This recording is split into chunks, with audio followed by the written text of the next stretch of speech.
Okay, Karin, can we start? Yeah. Okay. Good morning, good afternoon, and good evening, everyone. My name is Rahyang, and my partners. Karin, are you there? Oh yeah, sorry, I'm here. I'm here. My sound is a bit messing with me. My name is Karin, and I'm the former network coordinator of SDSN Northern Europe. And Ayang, do you want to introduce yourself as well? You're muted. Yes, thank you, Karin. Hello, everyone. Once again, my name is Rahya. I'm the former network coordinator of SDSN Youth Indonesia. We are proudly presents to you our SDSN Youth webinar today, entitled 5 Years of SDGs, How Young People in Asia Contribute to SDGs. And today is actually 5 years since the SDGs were launched on September 25 in 2015 by the United Nations. Yes, there are 17 interlinked goals designed to be a blueprint to achieve a better and more sustainable future for all. And the SDGs are also made more specific by naming targets and indicators. Most of the SDGs have between 18 to 12 different targets, and each target has 1 to 4 indicators, which are then being used to measure the progress towards the targets. And yes, across 17 SDGs, there are 169 targets and 231 unique indicators. And Rayang, did you know that SDSN actually published their ranking of the SDGs achievements by each country every year? Yes, I'm aware of that, and I'm aware that your country is always #1. Sweden is always #1. Yes. How did you do it? I can't say that it's because of me specifically, but in general, the Scandinavian countries are ranking pretty high every year. So, but thank you. And but I also want to add that in fact it's hard to compare developed and developing countries in terms of SDG achievement. We all have our unique challenges and all our unique opportunities based on culture and our behavioral patterns. Yes, exactly. And that's why we are here now. This webinar is aimed to cross-learning on how the SDGs is achieved by each country, especially in Asia, and especially to how young people can also contribute actively on SDGs. Exactly. So I want to just briefly introduce the speakers that we have today.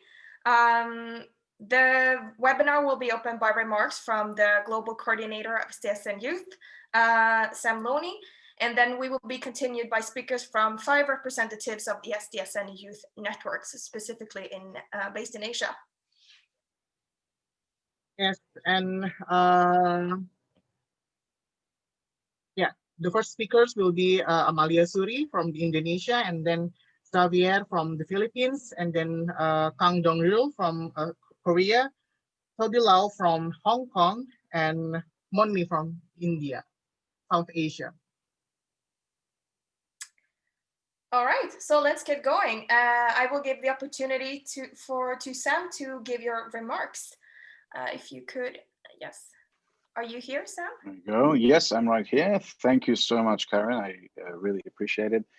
And I really want to thank our leaders of SDSN Youth, current and former. You're still part of the family, and just so glad to see this event taking place. And this event comes at a very important time. As you mentioned, it is the 5-year anniversary of the Sustainable Development Goals. And it's happening during the UN General Assembly, the 75th UN General Assembly. And this is the first time ever in the history of the United Nations where the General Assembly is not taking place in New York in the halls of that beautiful building, but rather is taking place remotely from computers around the world as world leaders deliver their speeches and events are organized. And this is because COVID-19 and the pandemic that has resulted from it has disrupted life so significantly that we have not had a disruption of this kind since World War II. The disruption has been so significant that it has changed healthcare systems, education systems, disruption to food, gender, water, and of course, the economy. This disruption has taken different shapes in different parts of the world, but one thing we know for sure is that it has taken a toll on everyone, but most so than the most vulnerable people on the planet. Now, 5 years ago, there was quite a bit of optimism when world leaders came together in 2015 in the halls of the United Nations General Assembly, which are empty right now, to adopt the Sustainable Development Goals, a plan for the next 15 years for a more inclusive, a more sustainable and equal global society. And 5 years later, unfortunately, many countries are not on track. But progress was being made, especially in Asia and Europe. And as progress was gaining momentum, we saw that a shock because of COVID-19, a shock of this kind, has completely disrupted the system and thrown us back off track. Now, the challenges, some of which I mentioned, are really at the heart of what the Sustainable Development Goals are. It is really the model for creating a better future for all, where people can reach their full potential. But unfortunately, because of disruptions like this, which will become more common, which are really underpinning a future that is going to be challenging, unpredictable, and also very complex, is what we're facing. Now, with these challenges that are in front of us, I think the SDGs provide a very important framework for recovery from the pandemic. Researchers at the University of Oxford and the London School of Economics put together a recent report which argued that the most effective recovery, economic recovery from COVID, is through green and sustainable jobs. So what we have seen is that the SDGs can be a very effective tool for that recovery, but only if governments actually continue to commit to them and actually put them at the forefront of their plans, because we know they work, we know they provide a pathway, but also it enables the world to recover towards the same thing. But before we get to the recovery, I think it's very important to also recognize that there is incredible lessons that are being learned from COVID-19. Let's not forget that the world was able to move so quickly to try and control this, some more effectively than others. Certainly the world can learn a lot from Asia in terms of how it was able to tackle the pandemic early on and being able to control it.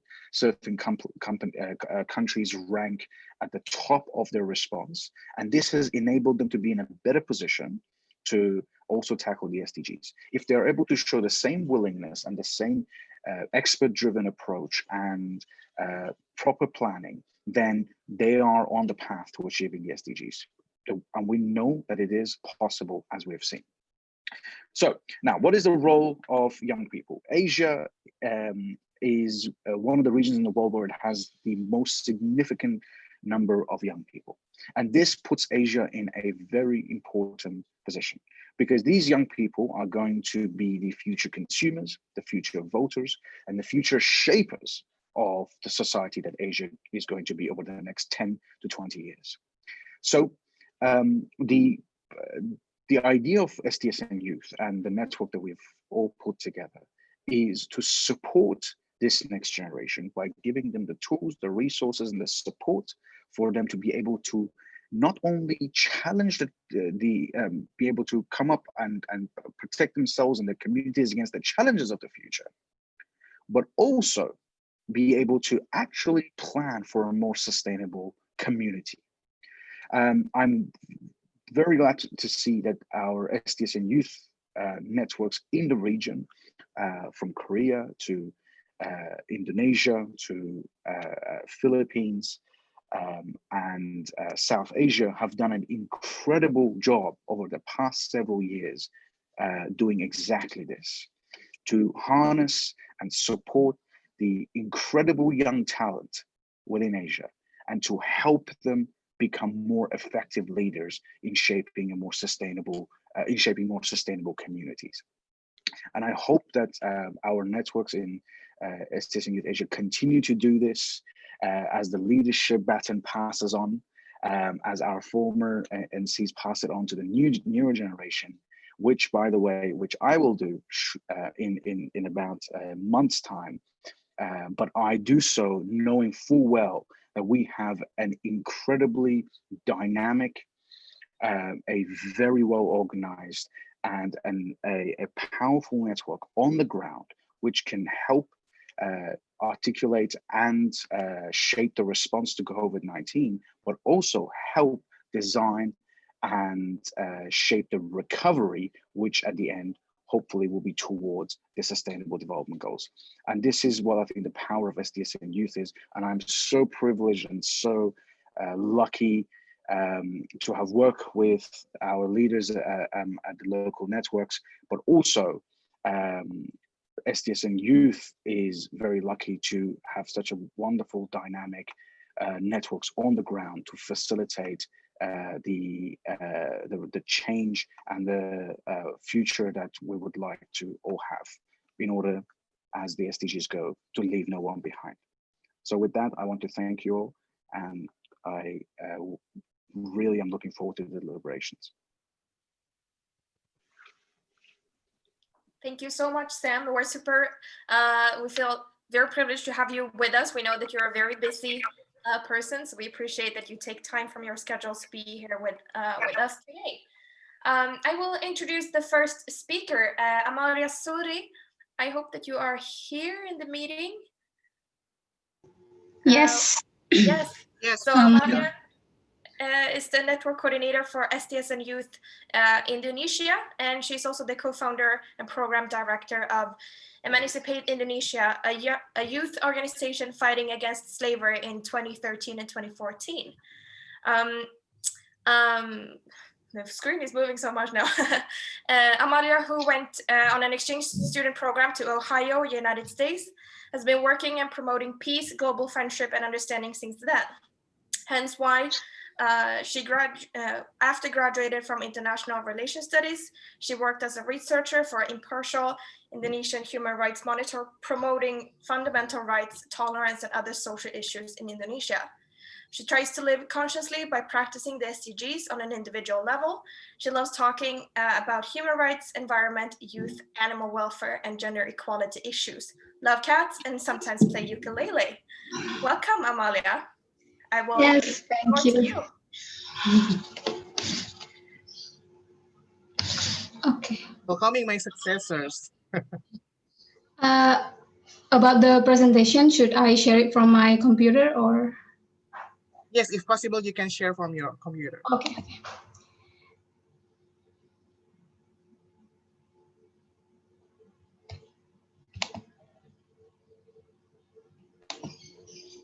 Wait.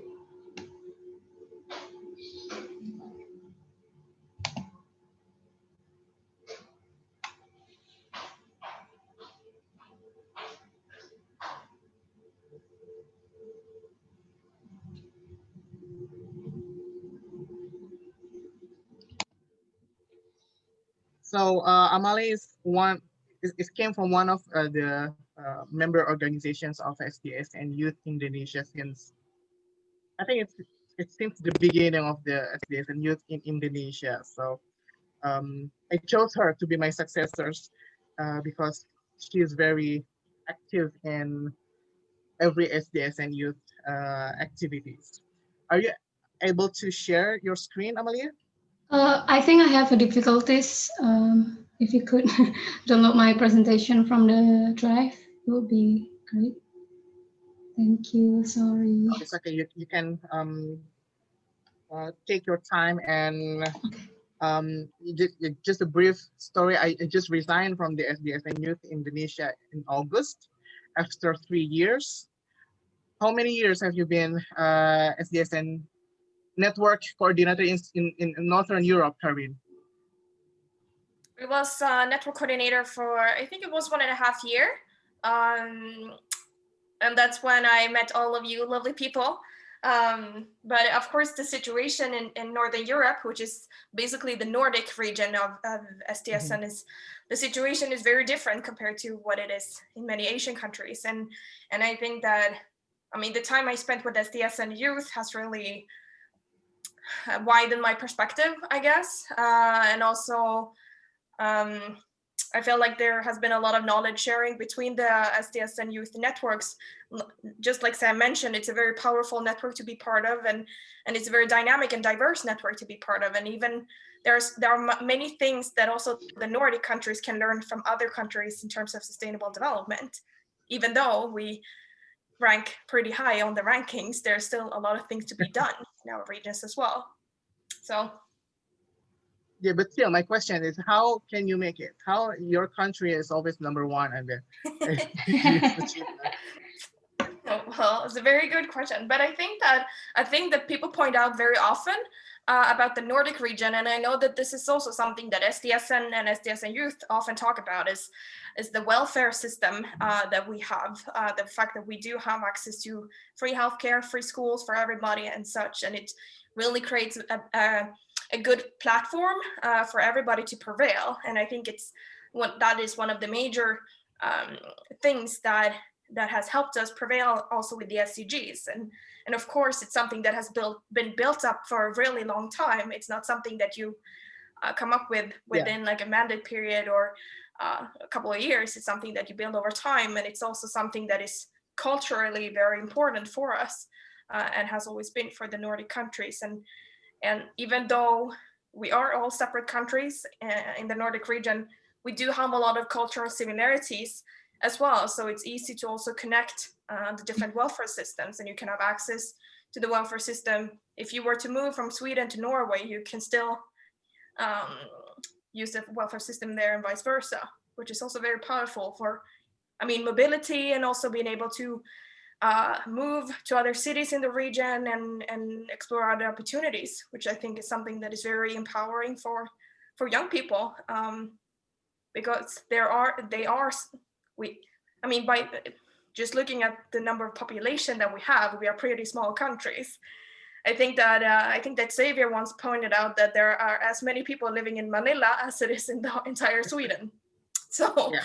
I mean, the countries are very small, and therefore cooperation and those type of mobility opportunities are very, very important.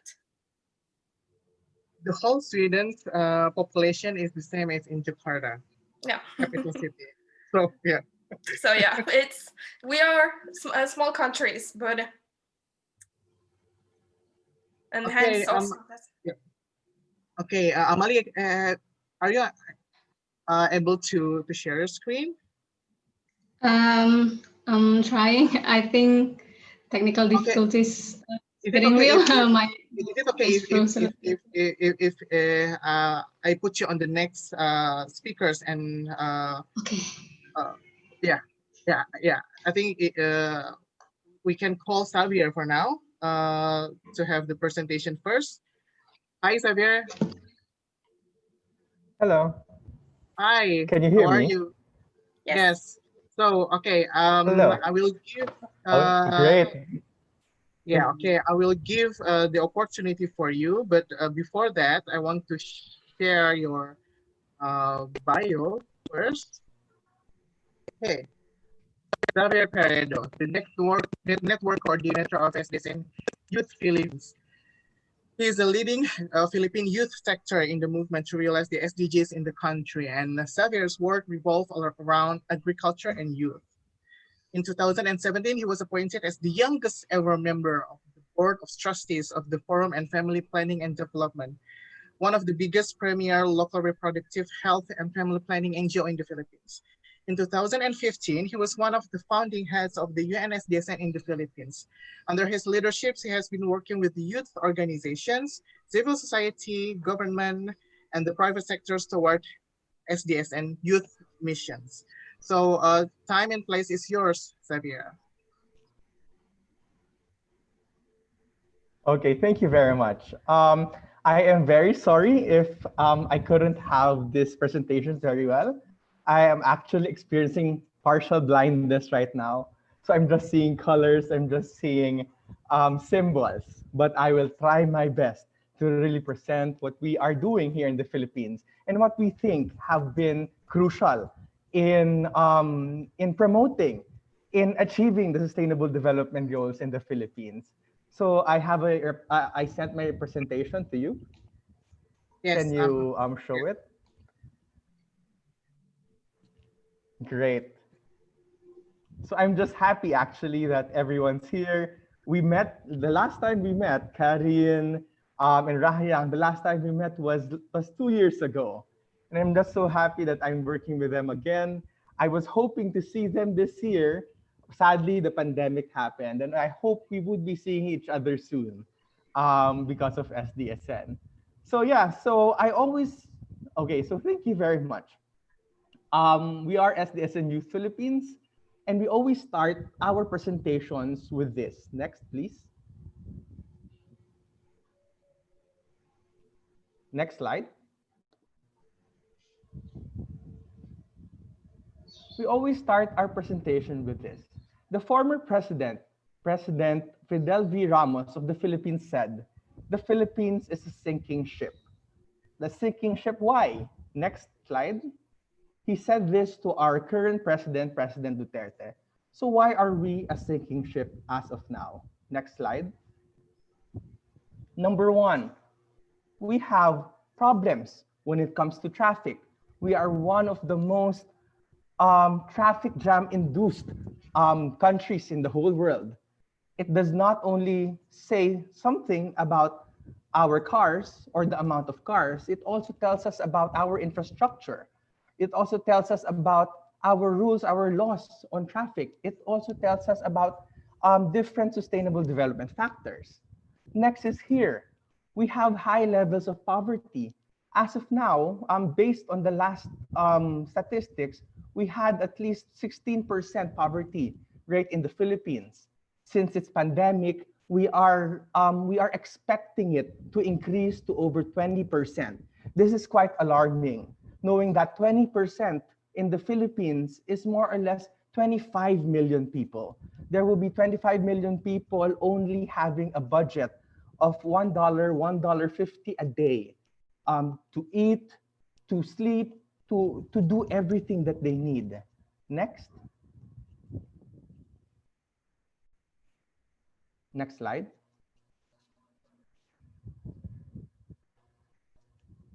Hello. Yes. The yellow one? Oh, no, back. The healthcare one. Okay, wait a minute. So, and the third problem is on healthcare. The Philippines lag behind when it comes to healthcare. May it be on reproductive health there, may it be reproductive health, may it be in other healthcare systems. Polio just resurfaced months ago, despite us being one of the first countries to eradicate polio before. We have gold medals when it comes to teenage pregnancies. We are one of only few countries in the world increasing in teenage pregnancies. We also have HIV prevalence that is increasing, one of only 5 increasing prevalences in the whole world. We might be the nurses center of the world.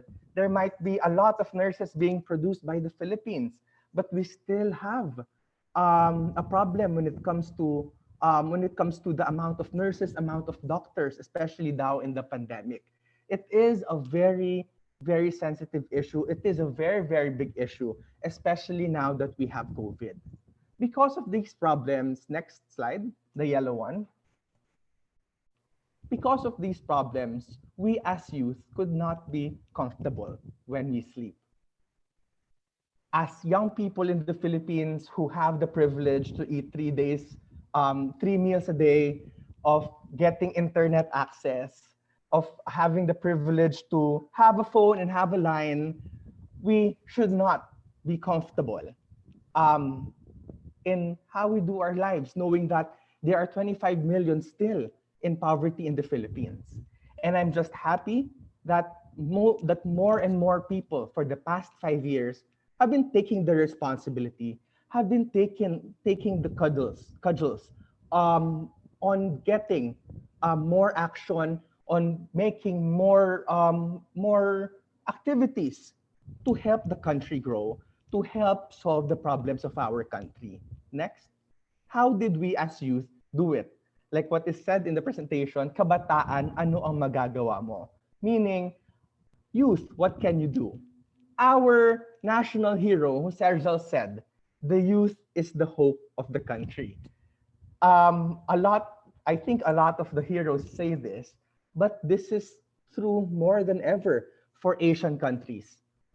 Asian countries as of now has majority of their population as young people.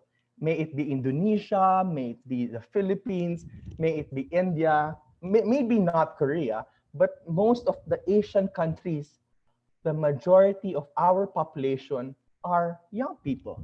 And because of this, we are actually one of the biggest change makers, change catalysts for sustainable development because we are the biggest population. We are not only beneficiaries of projects, we are not only the the one who benefits from the projects of NGOs, the projects of government. We should also be the one developing our own projects, developing our own systems, creating our own programs to make sure that we help each other, that we achieve the sustainable development goals. Next.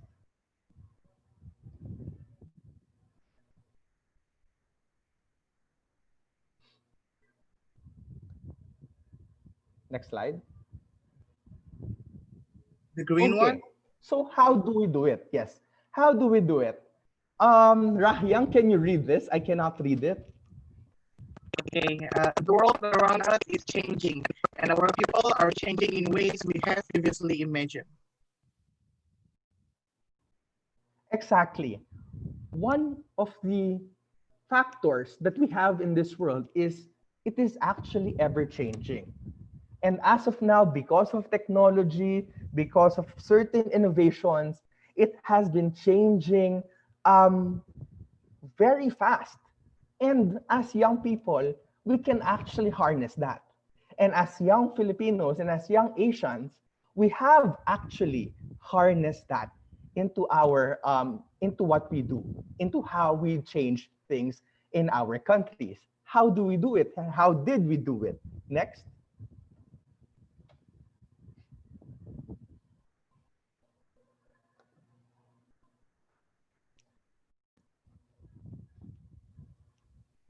It's the logos of the social media. Okay, and the logos of the social media. Number one, Facebook, Instagram, Twitter. We have harnessed online platforms. We have harnessed different social platforms for our use, not only to talk about friends, not only to talk to friends, but also to change the lives of other people. Some examples of it is next.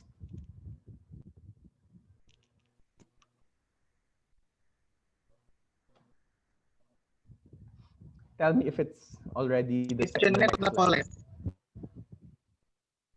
Sorry. Okay. It's Jeanette In the Napoles. Philippines, yes, in the Philippines, basically, young Filipinos made sure that they used social media well. How?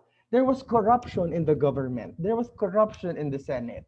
And when one whistleblower said that this girl or this lady was doing corrupt practices through NGOs, what did young Filipinos do? They took Facebook, they went to all platforms and chatted about it and posted about it. Because of that, we created the Million People March. And through the Million People March, we brought this lady to the jail, to justice. She is now in jail. Hopefully, she will stay there. Justice has been served. SDG 16. Next.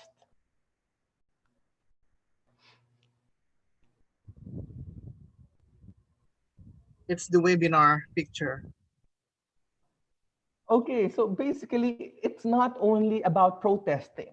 It's not only about telling people that justice should be served. It's also us, as of now, like in COVID-19, we're trying to harness social media platforms. We're trying to harness online platforms to educate young Filipinos as well, to capacitate them on different issues, on different topics, and even to teach them new skills and new talents for the new normal. This is quite good, especially when we need technology transfers to other people to make sure that they would become productive after the pandemic. It is also to make sure that they are aware about what's happening, may it be in the pandemic or not, may it be about environmental issues or about issues on human rights. We have the youth, Filipinos and Asians have been very active in harnessing webinars for the SDGs, to achieve the SDGs and to promote the SDGs. Next.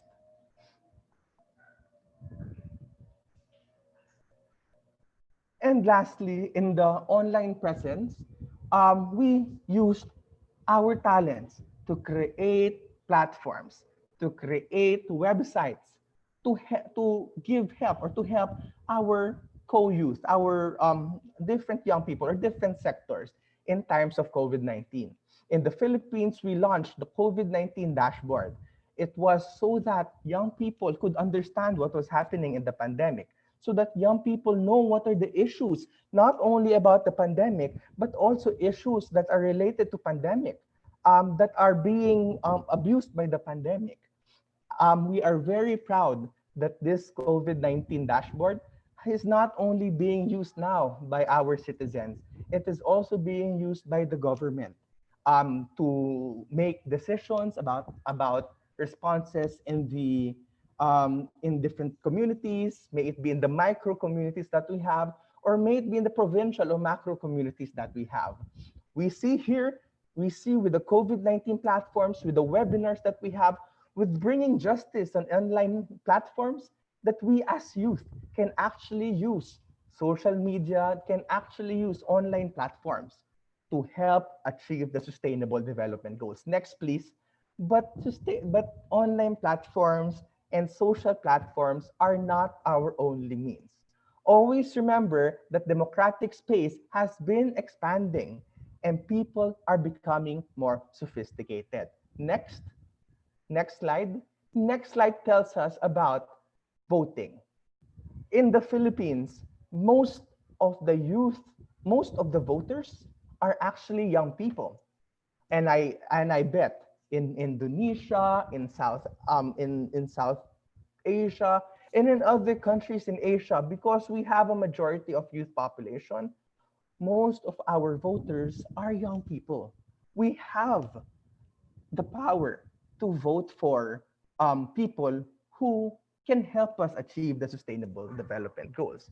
We have the power to seat a president, a prime minister, or even a legislator who believes in Sustainable Development Goals. This is one way of achieving the Sustainable Development Goals. It is through putting the SDG friendly or SDG champions in the seats in our governments. Next slide. But it does not only, we do not only limit it there. We actually, as young people, need to fight as well. If we can, please, we can run for the position, because we know the SDGs, because we know that we need to fight for the SDGs, because that is our future. If we can, please, we need to run for it. And there are different young people who fought for a position and won, and is now trying to fight for the SDGs in the Congress, in local executives, and in different bodies of the government. In the Philippines, we have Sara Elago, who have lobbied and authored a bill and a law now on the SDGs, making sure that all bodies of government do implement the SDGs in all their areas. We have Mark Unlukay, a former SDG coordinator of SDSN, now a counselor, a provincial counselor in Leyte. He has been trying to fight for SDGs by passing different resolutions in their provincial board members. And lastly, here we have a mayor of Vegan City, which we have been partnering with in SDSN Youth. He has been implementing programs and projects for the SDGs. So we have the power. We have democratic spaces already in Asia. Let us harness it. We have the power to vote for the best candidates for the SDGs. And we also have the power to run and to run for the SDGs. We have these two powers to achieve the Sustainable Development Goals. But it does not end there as well. Next slide, please. Sorry, this is my last. My next slide talks about civic spaces. Civic spaces has been expanding and is being open to young people. Next, meaning civil society, NGOs are now becoming more open to youth organizations. And not only that, young people are now given the opportunity to register their own initiatives to be formal NGOs in their own countries, in their own localities. I was in a fellowship before, 2 weeks ago. It was a Korean fellowship. And I was with Nepalese, I was with Indians, Indonesians, and Koreans. And we saw that civic spaces really are opening up in Asia. In the Philippines, there are actually different youth groups who have harnessed this power of creating an NGO, of making initiatives, one of which is the Modern Nanays of Mindanao, a very active and very good SDSN youth member. Their story started with only being a college group, a college group of friends. Then they realized that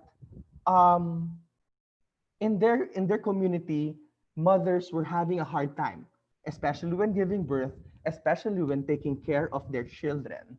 Because of that, because they saw the problem, they tried to create a solution. They created Modern Nanays of Mindanao.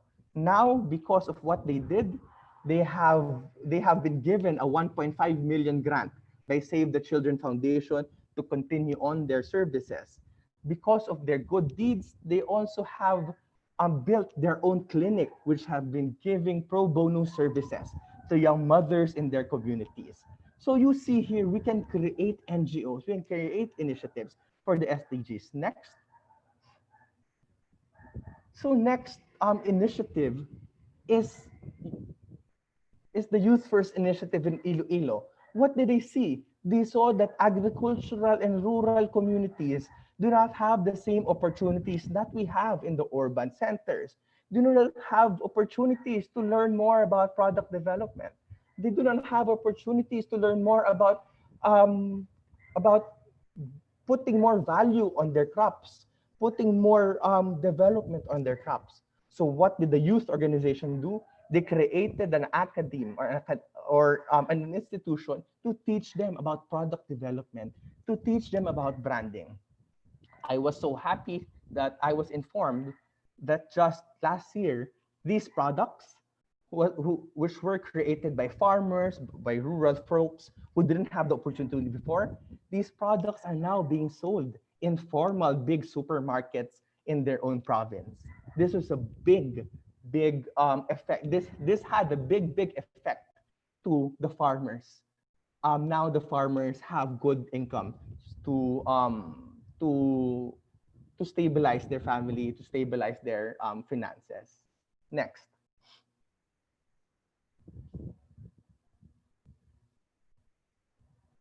And SDSN in general, we do have SDSN is a celebration of the youth's capacity. SDSN is a celebration of what we can do as young people. In SDSN Youth Philippines, we have created initiatives and actions on human rights. We have lobbied for reproductive health and the right of women to choose what is needed and what is right for them. We have lobbied for human rights to be in curriculums in other institutions. We have lobbied for the passage of the reproductive health. This is a celebration of young people, of what we can do. This is what we can do actually as young people. So next, I am wrapping up.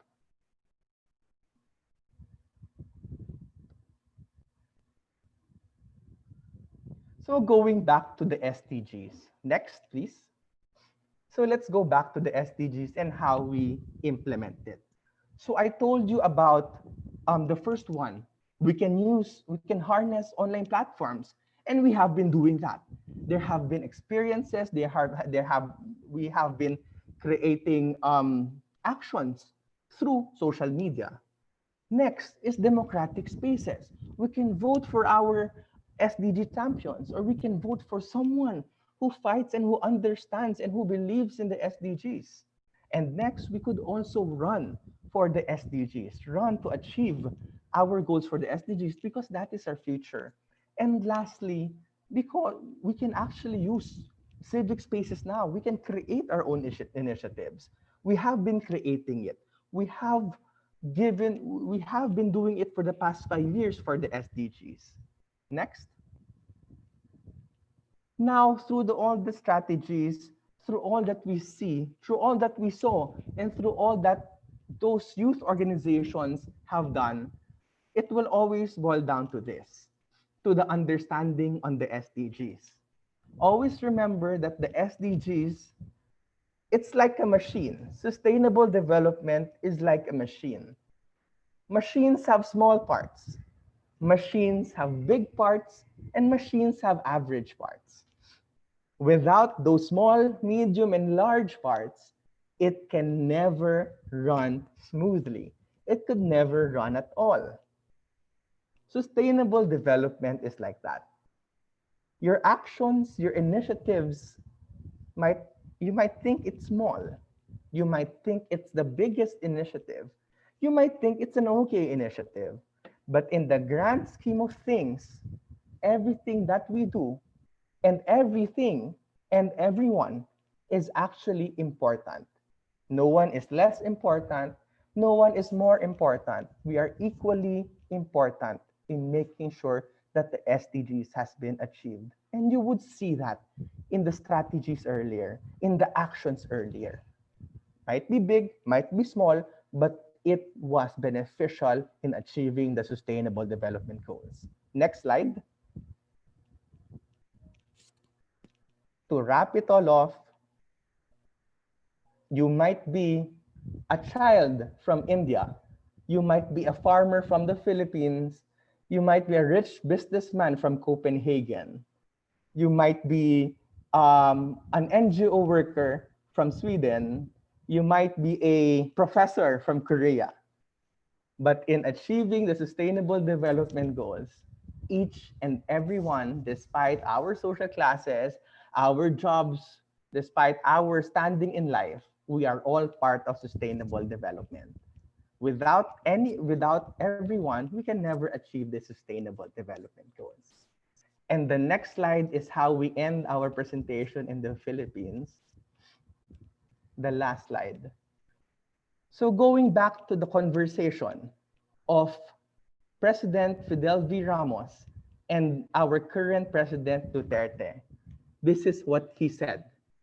Like what he said earlier, the Philippines is a sinking ship.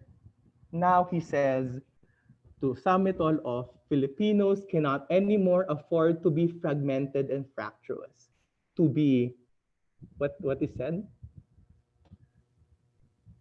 The job of nation building requires every citizen, no matter his or her stature in life, is to do his or her share.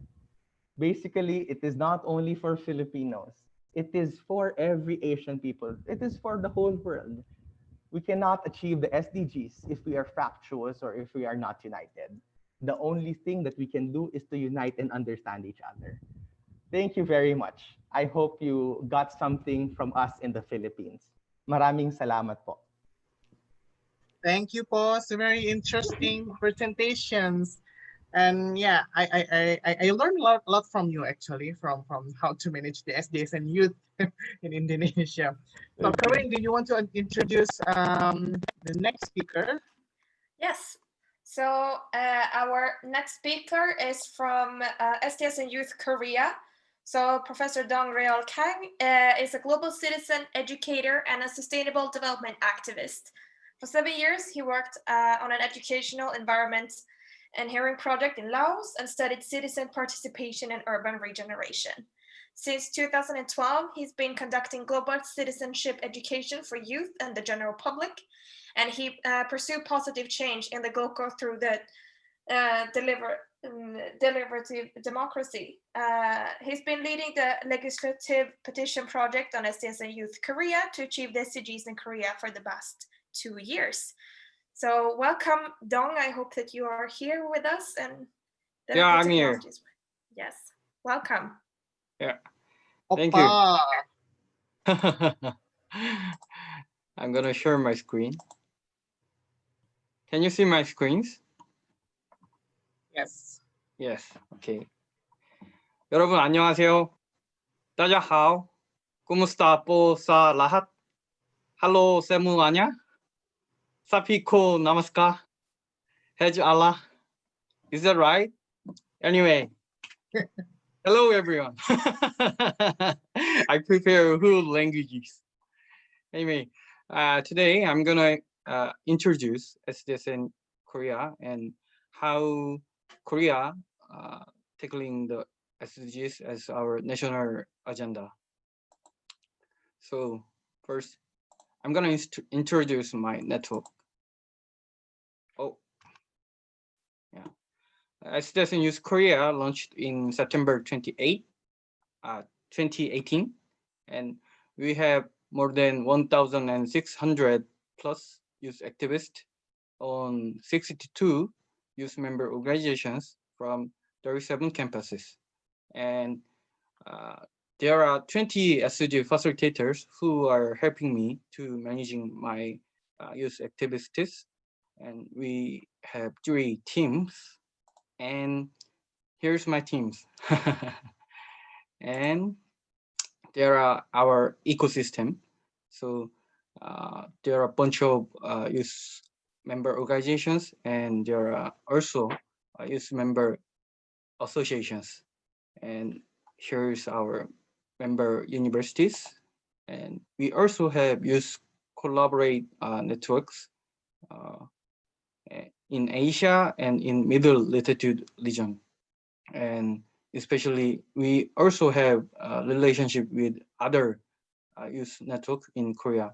They do not treating SDGs, but we are focusing to bring the other field youth to in SDG field.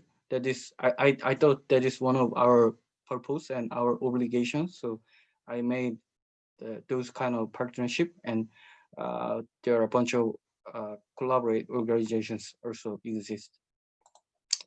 And here's our network structure. And we have 3 teams, and each team take 3 projects each, and I'm gonna explain it later. Anyway, so we are quite a lot. Korea is a lot. Actually, I don't want to be humble, but according to statistics, some of every SDSN youth network is less than Korea. Well, I don't want to be provocative, but anyway, okay, I'm gonna move on. So how can we be this huge amount of youth activities? So I'm gonna explain based on our history.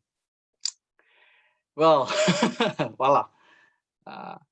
Through the World War, actually Japanese Empire colonized us, and they slayed a lot of our innocent people, and they also kidnapped the innocent girls, and they treat them as a Japanese military sexual slavery.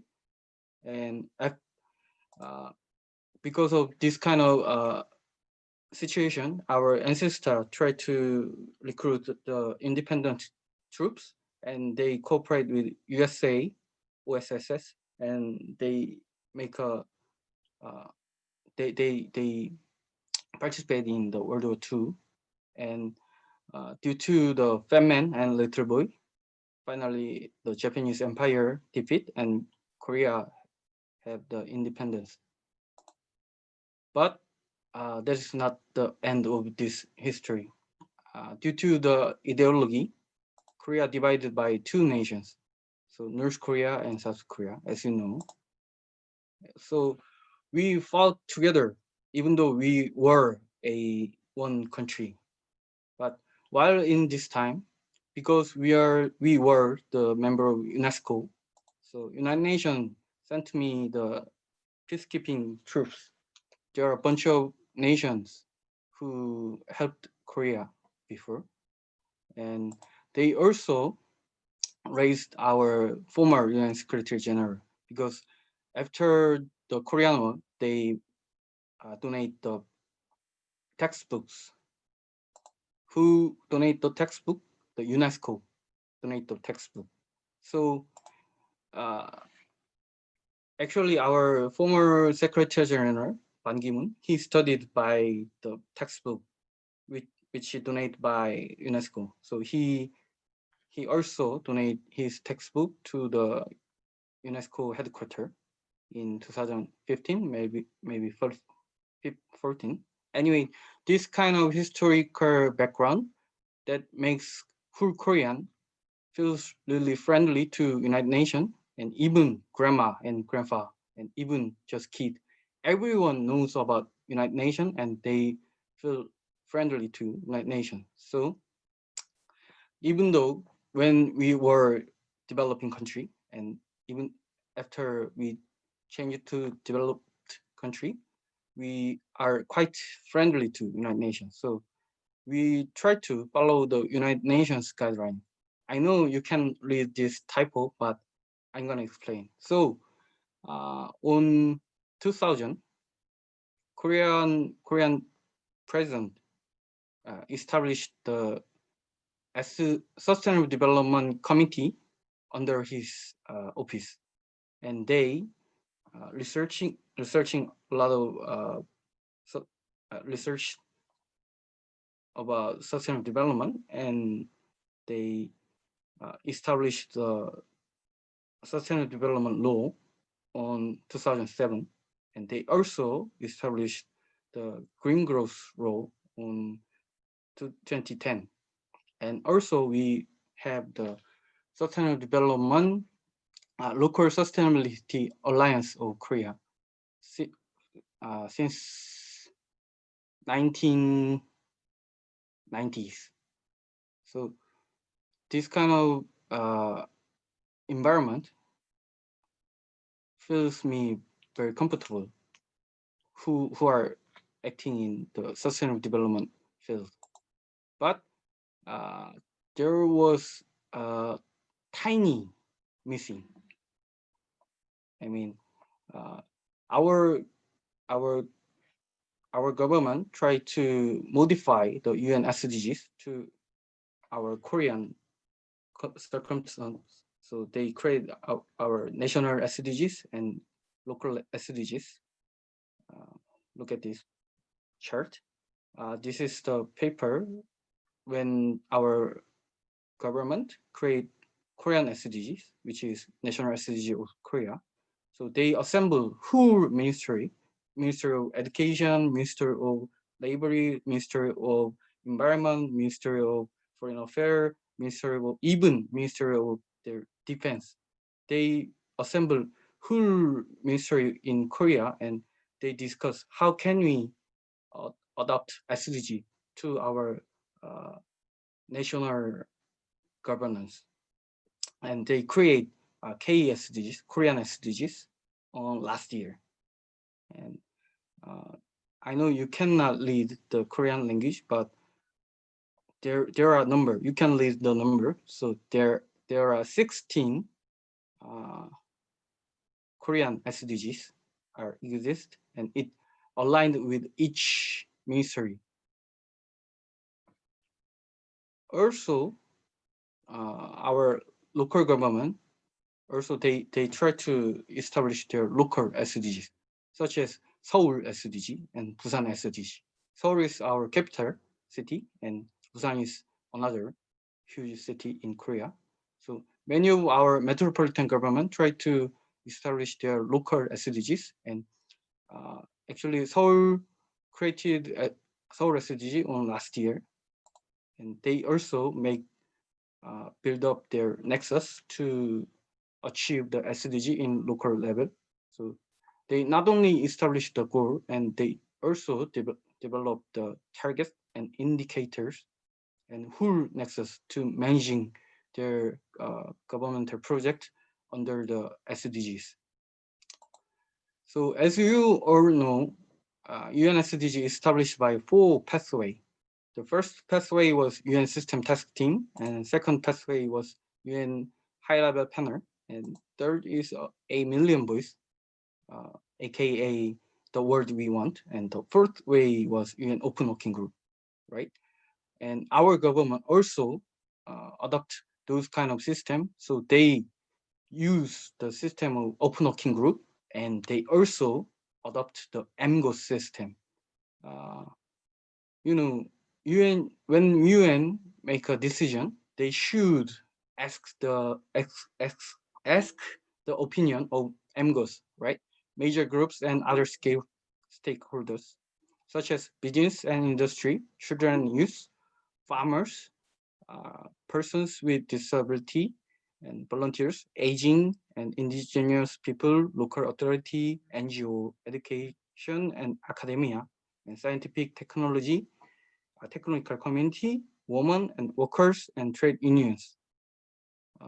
But even though the definition of sustainable development is development that meet the needs of the present without compromising the ability of future generations to meet their own needs, but they missed the future generations.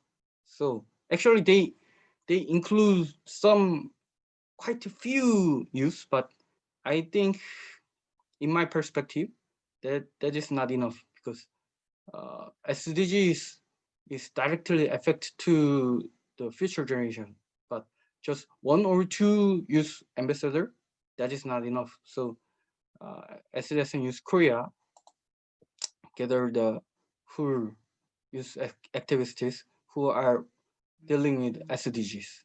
So this is the map of Seoul. Luckily, our territory is quite small, and 20% of our population located in live residents in Seoul and capital area. And in Seoul, only in Seoul, there are 54 universities in Seoul. So it was quite easy to gather the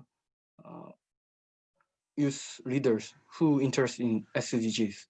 So we launched the SDG Youth Committee. So they are the 1,600 youth activists. Actually, they are 62 organizations. So we have 62 youth committee members, and with them we had a research with Seoul Institute, which is the think tank of Seoul metropolitan government, and we asked them, what is your needs? What is your dream about, and what do you think? What do you think about the sustainability of Seoul? So we gathered the information, and we did coding, and by using the big data analysis, we made a report about the sustainable Seoul report proposal, and we bring this report to the Seoul metropolitan government, and we post the worksheet on the city hall, and we present the research output in front of the mayor of Seoul Metropolitan Government. And after then, we suddenly realized, because the SDG Youth Committee member, they are already involved in SDGs, right? So they are not just normal civilians, not general civilians. So we thought about the world we want when UN creating the SDGs. They spread out they spread out and collect the general civilians' opinions, right? So we make a consortium with Capital Area Youth Culture Network. Basically, they are not the youth organization who dealing with SDGs. They are just local volunteer and youth journalist and youth artist. So they are far from SDGs, but we pursue them to we make them understand SDG is not only the matter of the diplomatic thing or political science thing and so on. So we stick together and we create the YSDG Open Working Group Korea, and through 8 times of conferences, we make the Youth SDG Korea. So the purpose of Youth SDG Korea is do what we can in our daily life to achieving the SDGs. Because UN SDG is quite a huge perspective, right? So country or government can implement UN SDG, but it is really hard to achieving the UN SDG as a just one individual, right? So we established the youth-oriented SDGs, and we're gonna announce this youth SDG Korea in November at Seoul City Hall. After then, we're gonna have we are planning the police case study from Denmark and Sweden, the prime SDG countries. We're gonna research it. We're gonna have a case study from those kind of countries, and we're gonna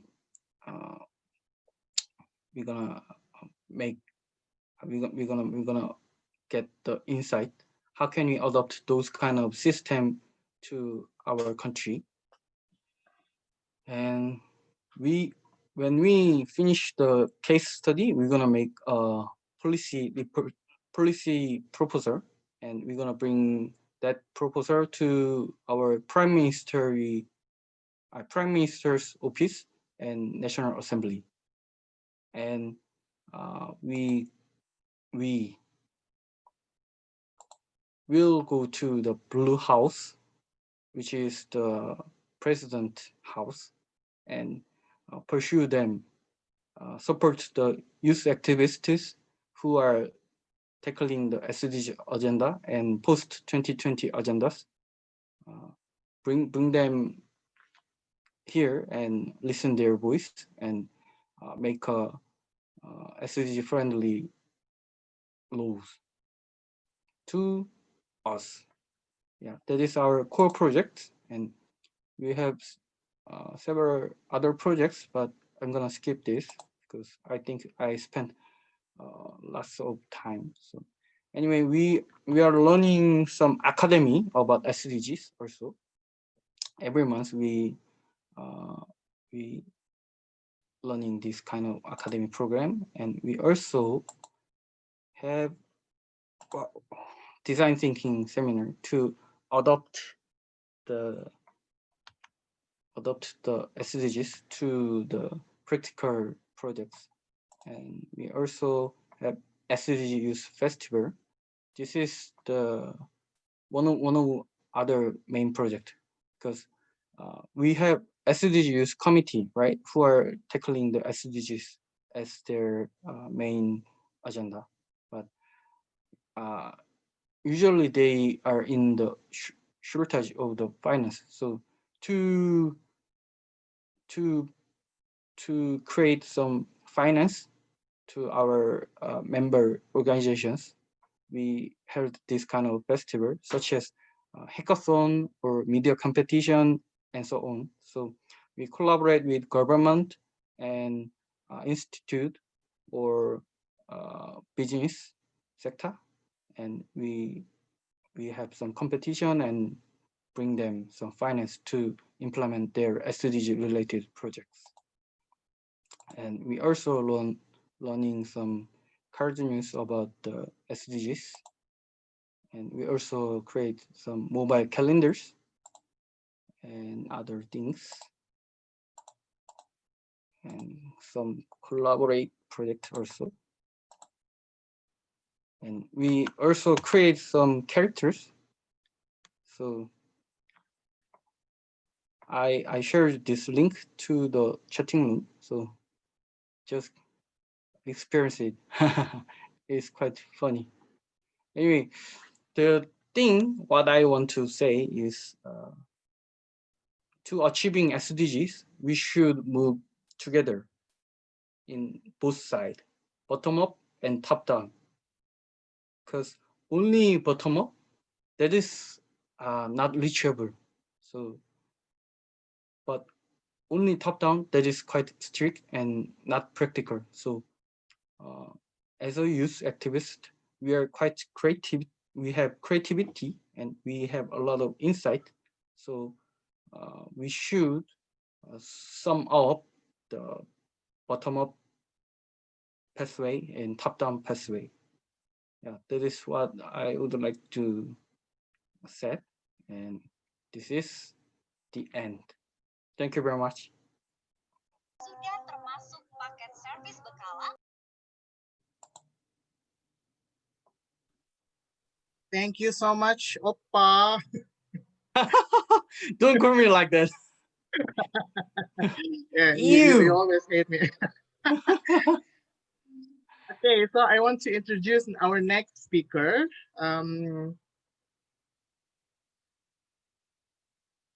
Sorry, I missed. Okay, it's supposed to be Toby Lau. It's not. Okay, sorry. I put the wrong name. Okay, he's Toby Lau, a network coordinator of the SDSN Youth Hong Kong, and he has experience in representing SDSN Youth Hong Kong for the planning of the global sustainability campaign. An example of such is the Move Humanity campaign, which is rolled out in December 2018. During his bachelor's study of biomedical engineering at the Chinese University of Hong Kong, he served as the first batch of student interns of CUHK Jockey Club Museum of Climate Change. Through engaging in public education work such as museum workshop and guided tours, he has helped visitors understand the effects of climate change in polar regions, Hong Kong, and the world as a whole. He is committed to encouraging everyone to join hands to alleviate problems for the future generations. Please welcome Toby.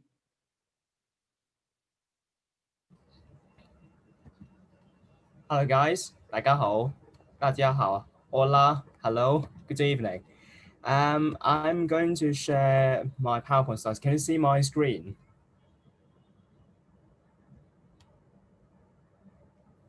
Yes, we can. Cool. So for SDSN Youth Hong Kong, I have to say it's the youngest and the smallest network so far in Asia, because we perhaps I can show you something about SDSN Youth Hong Kong. Okay, so we were established in December 2018, and we currently has only one member institution, that is the Chinese University of Hong Kong. And in the current structure, we have a network coordinator, which is me. And recently, we have changed the SDG coordinator. So now we have a current student from the Chinese University of Hong Kong, taking care of the matters and running those social media platforms and engaging students from the Chinese University. So in Hong Kong, actually, as SDSN or even SDGs are actually new concepts in Hong Kong. SDGs have been rolling out since 2015. Today's the 5th anniversary, but we Hong Kong has SDSN since 2018, and still many of us don't know about SDGs in Hong Kong. And in Hong Kong, we have 4 goals that we are focusing on right now, which is these 4. We have good health and well-being, because we are having an aging population problem. Um, as years move on, because now the people don't really have children, so when people will just get older and older, that really needs our attention on health problem. For education, for in Hong Kong, many kids actually manage to go to schools until secondary 6. They can have 12 years of free education. But however, still, some of those people, even though they can go to school, they still need resources to help them to catch up with the schools, or even they need some assistance. So education is something that we're still working on. And when goals number 12 and 13, climate action, responsible consumption, production, as well as climate action, these are the 2 goals that we have been tackling for many, many years, because we Hong Kongers, we produce lots of domestic waste or even office waste every single day. And currently we have some 3 landfills in Hong Kong, and they will be fully filled in a couple of years. So we are focusing on these. And because of the waste, it also brings our attention to climate action. We have been promoting like saving electricity and reducing waste for many years. So we have been running like for a year or so. So what we have done is we are actually educating youth about what SDGs are. As I've mentioned, that not many of us know SDGs. So we engage with universities. For example, like this one is the Design for Sustainability workshop. We had some postgraduate students, local postgraduate students from the Baptist University. And also we had some of those researchers from the National Chung Kung University from Taiwan, as well as some of the local firms. They actually come together. Their aim is to do the following things in 3 days. They have to learn what SDGs are, and then to work out a game plan. Game plan means really to plan a game plan to plan out a game.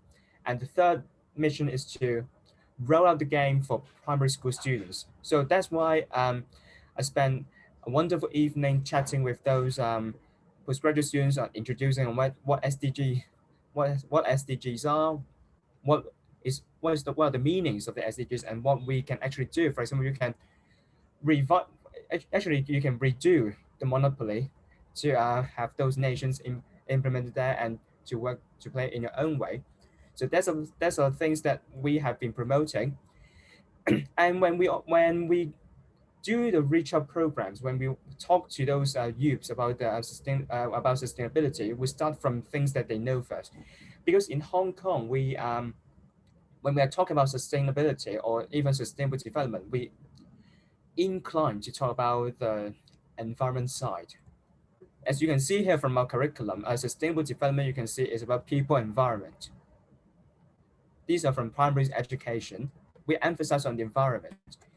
Or even if they go to senior forms, or even they go to secondary school, they still just focus on energy, technology, environment. They mainly just focus on environment. But as you know, SDGs, they focus on like economic growth. It can focus on humanity side, like inequalities, no hunger, no poverty. So that's why we have to inject some of those ideas, like to let them know, apart from environment, sustainable development can mean some other things. Or even actually, if we go Google, you can see lots of things that are green in color. They are all about environment. So that's why in Hong Kong, our perception on sustainability really lies inclined to environment. And and to get the Hong Kong youths get to know about how they can get involved in SDGs, I will show them, rather than showing insights from Hong Kong, I will show them insights from all around the world to see how the world is doing and compared to what we are doing. So for example, education, like I've mentioned, many of the school kids, they receive education up until secondary 6. There's 12 years free education provided by the government. But however, in some of those countries, many of the people are actually out of school.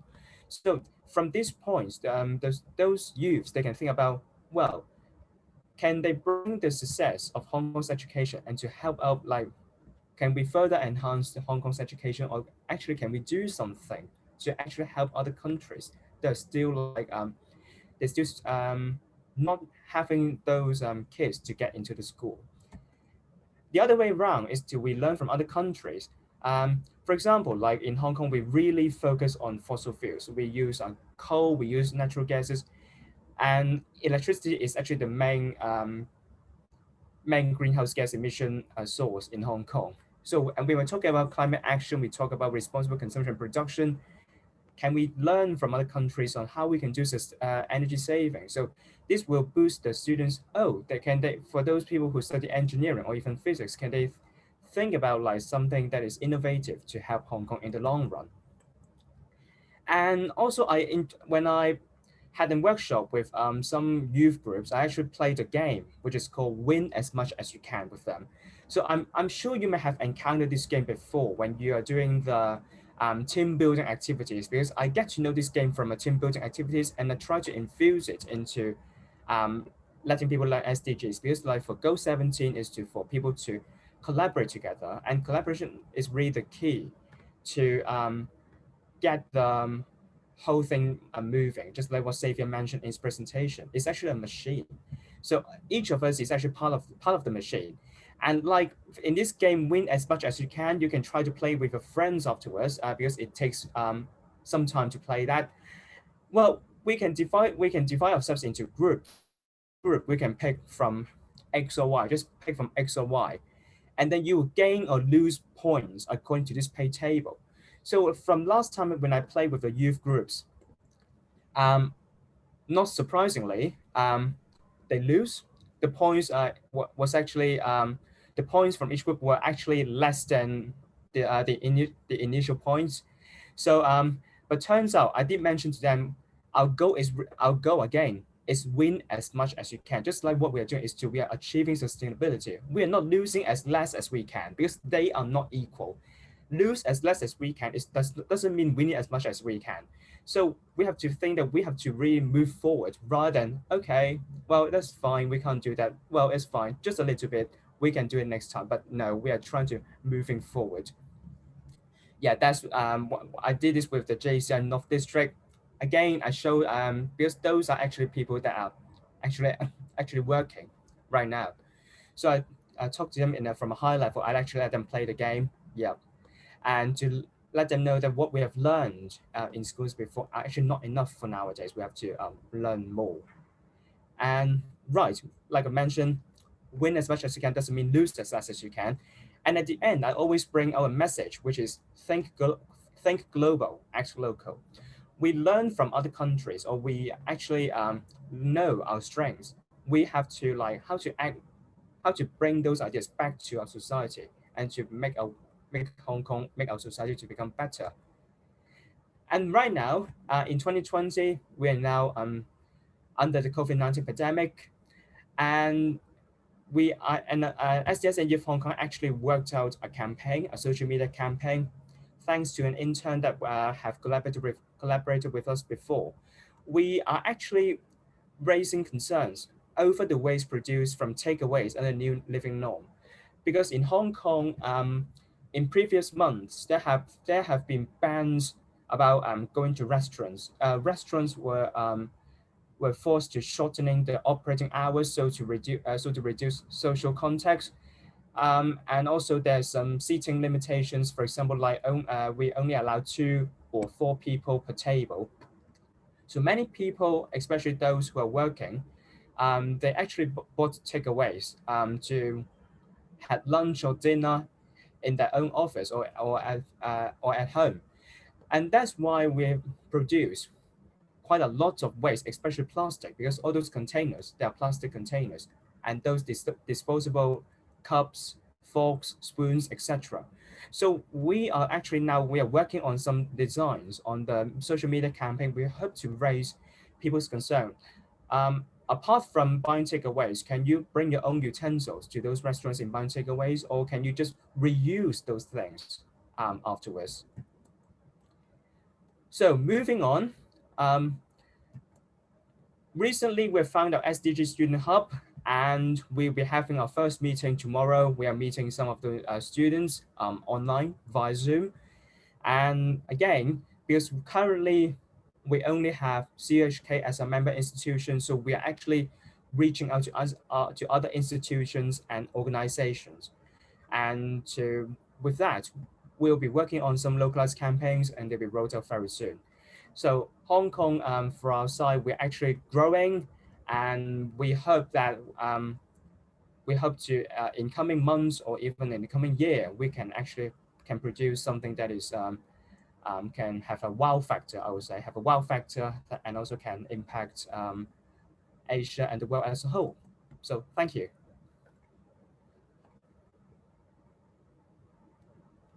Thank you so much, Toby. I will introduce our next speaker, if I can navigate on my own laptop, which is Monmi Barua, that is the network coordinator for SDSN Youth Asia. And she's currently working as an associate fellow at the Environment, Education and Awareness area of TERI in New Delhi. And she's a thorough professional, and she's been working on projects and campaigns for youth on issues related to sustainable development goals. With more than 7 years of work experience, she has also led projects on environmental awareness, including the interactive sessions, seminars, conferences, youth meets, sensitization and capacity building workshops related to sustainability. She holds a master's degree from University of Delhi in India and a diploma in environmental law and management. So welcome, Monmi, if you are here. Thank you, Karen, so much. I'm honored to be here and to present my views as a youth network coordinator for South Asia. So let me just share my screen.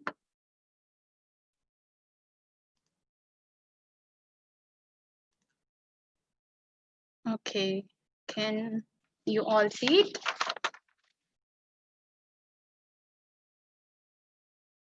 Yes, we can. See the screen? Okay. All right. So thank you again, and welcome all the other participants as well.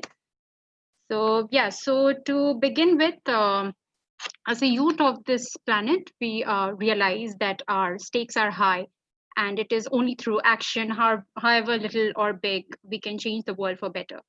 Equipped with the modern education and technological know-how, today's youth has the utmost ability and the potential to compete with any individual of any age group.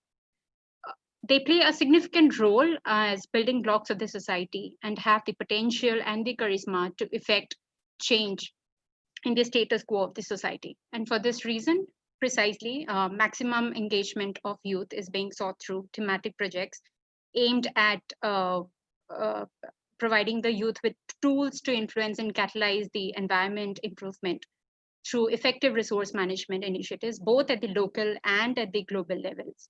So the need for the R is that we need to be vocal for local, for a global impact.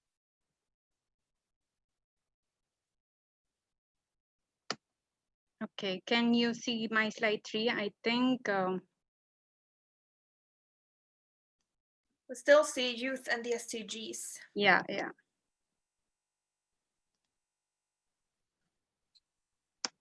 Okay. All right. Now. Okay. So yeah. So SDSN South Asia. It's basically we have around 5 countries. That is Bangladesh, Bhutan, India, Nepal, and Pakistan.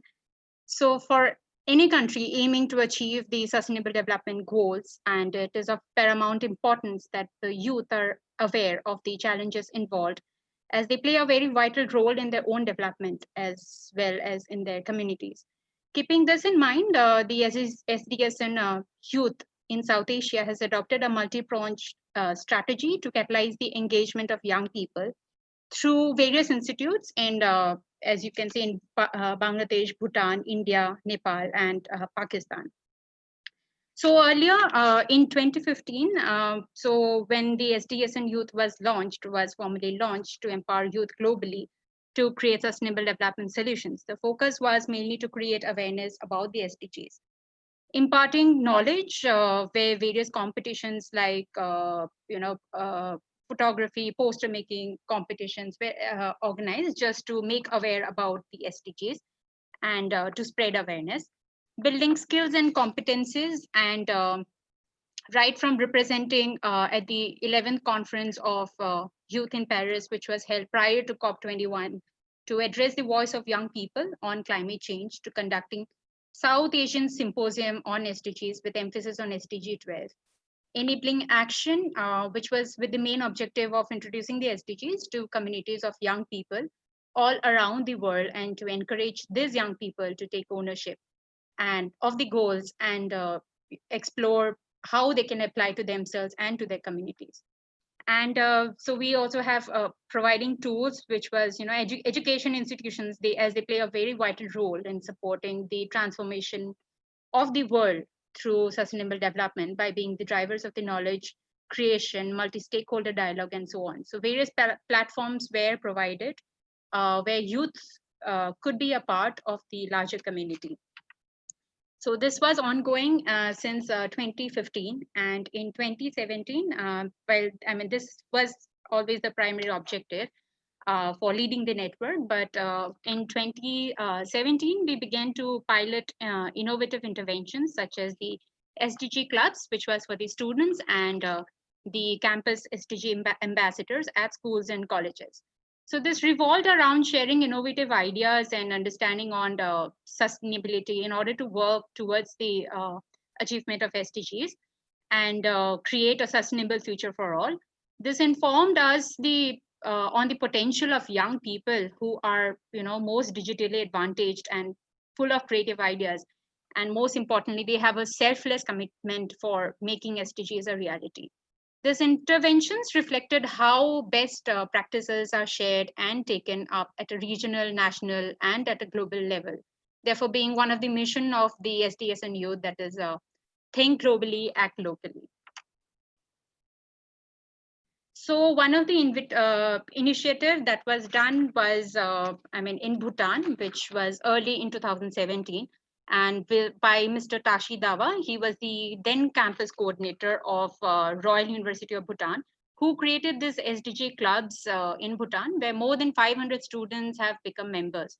Various talks were conducted by him and speaking about the importance of SDSN and the role of youth across various schools, colleges, and communities.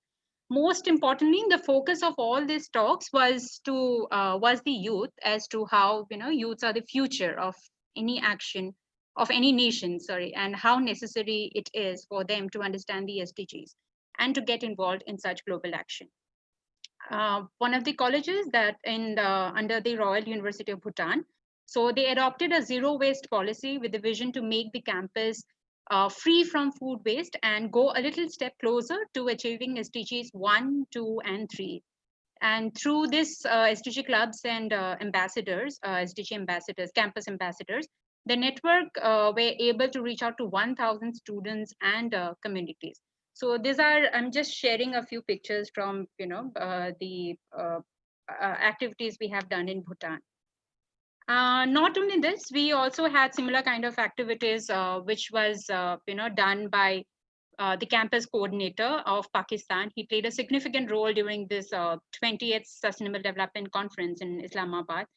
Concerns over the impacts of climate change witnessed in various parts of Pakistan were expressed.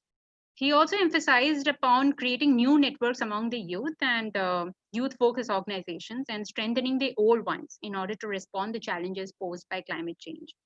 Similarly, in Bangladesh also, the campus coordinator has been a part of the various conferences, as you can see here, and he participated in National Youth Conference, which was on family planning in 2017. So, the focus has been the campus ambassadors through their initiatives, through all these initiatives. They have been able to, a platform were provided to them where they could actually, SDSN Youth, in fact, has provided a platform to, various people, various youth amongst, people who cannot otherwise, would be able to go and, explore. So this has definitely given a platform for them to, participate in various SDSN, communities and to play a bigger role for them. And throughout these years, the network has been to focus on the current issues and curate activities, linking it to various SDGs through a series of say right from talks from experts to workshops to quizzes, awareness campaigns. One of the unique idea that was created by the SDG coordinator and the hub members at Terry School of Advanced Studies was the Climate Jamboree, and they set up an informative stall and a gaming zone in which the intent was to spread awareness about SDGs and to promote sustainability about amongst different groups of people, communities, and the world at large.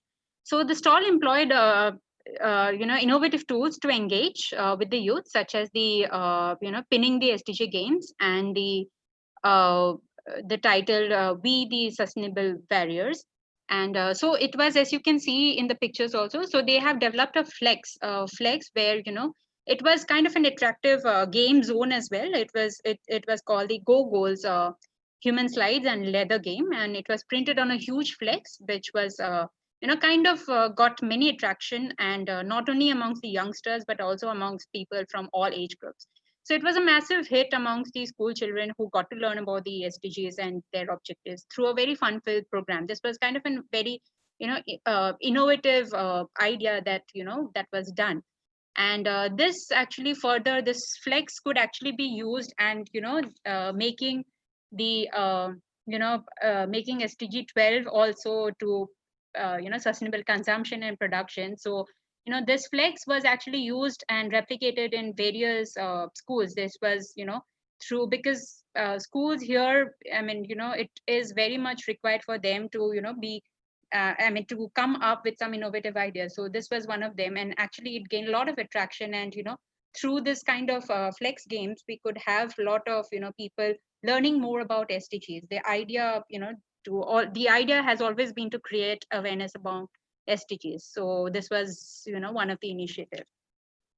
So this, as this year, it marks the start of the decade of action to deliver the sustainable development goals by 2030.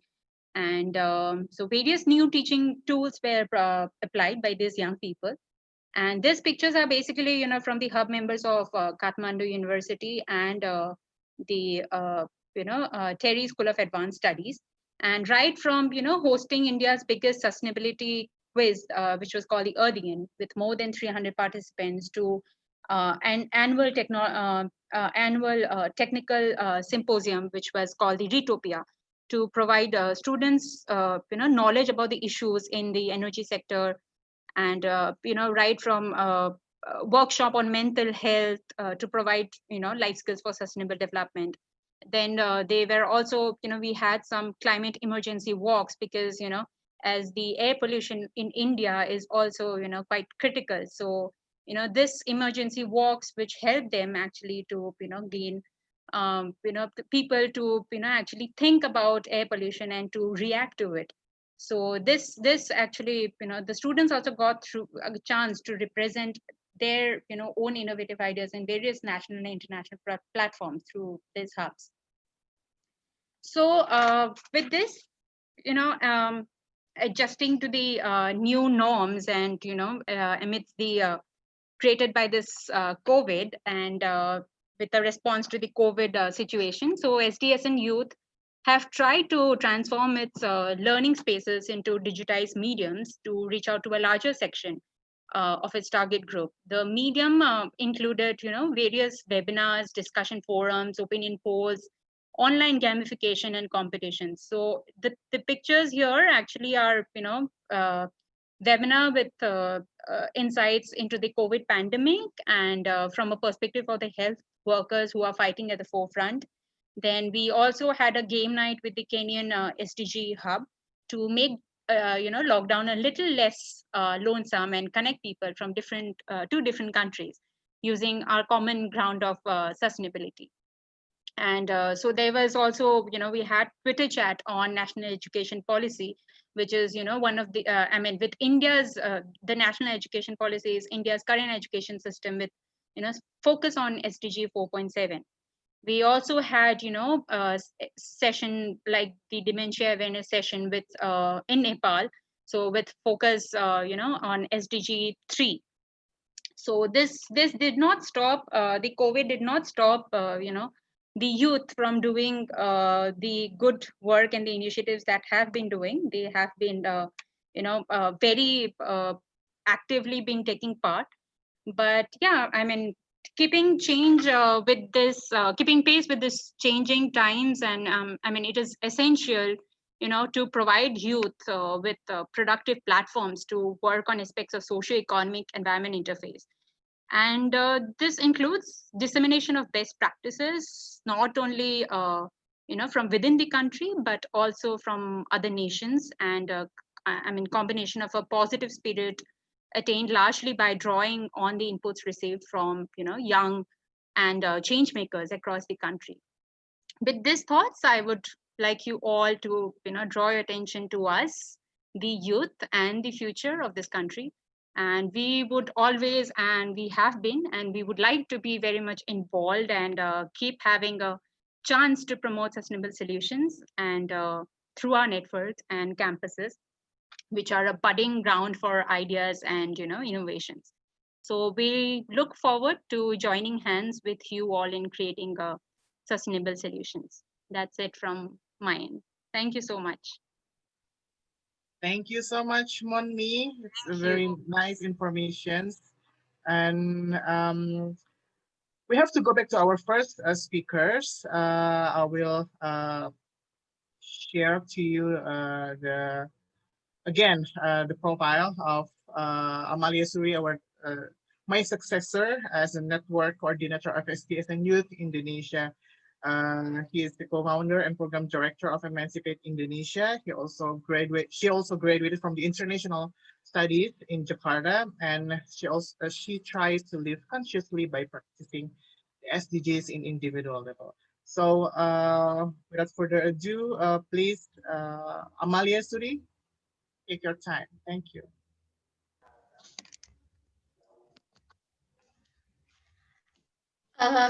Okay. Good evening, everyone. My name is Amalia. I'm a successor of my former network coordinator, Kak Rahyang, network coordinator SDSN Youth Indonesia. Tonight, I'm going to talk a little bit about how the youth in Indonesia contribute towards SDGs. Next slide, please, Kak. Right now, SDSN Youth Indonesia, we have more than 50 member organization with various issues that they are working on, from environment, mental health, modern slavery, economic entrepreneurship. It's very various. Next, please. Yeah, our priority, SDSN Youth priority, is to educate, to connect, and to support. In Indonesia itself, we lean more toward to connect function, like to connect young people globally and also nationally here in Indonesia, to exchange ideas, experience, and collaborate to achieve SDGs, but also to support and educate them about SDGs and such. Next, Kak. Thank you. Right now, I'll walk you through activities of SDSN Youth Indonesia from 2017 to 2020. This first one here is SDSN Youth Meetup in 2017. Next. And this is when my former network coordinator presented at the UN Climate Change in Germany, also in 2017. Next. And we also held a public discussion at America with Sandia Institute, Emancipate Indonesia, which is my organization. E- EAAS Indonesia, FCTC, Sehat Jiwa. We talk about the achievement of SDGs in Indonesia. I was also one of the speaker back then, and I talk about the achievement of SDGs number 8, which is decent work and economic growth from emancipated perspective, from the youth perspective.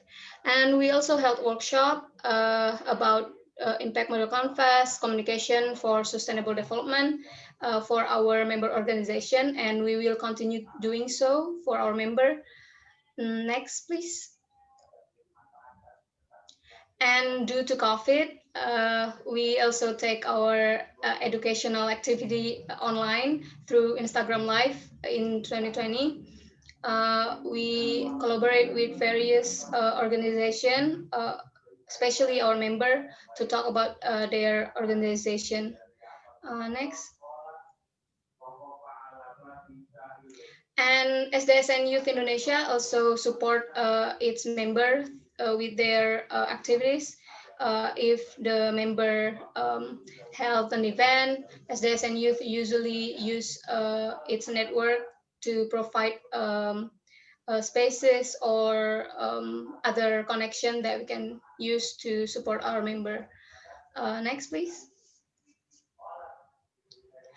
I'll probably talk a little bit about youth participation. This is a ladder of young people participation.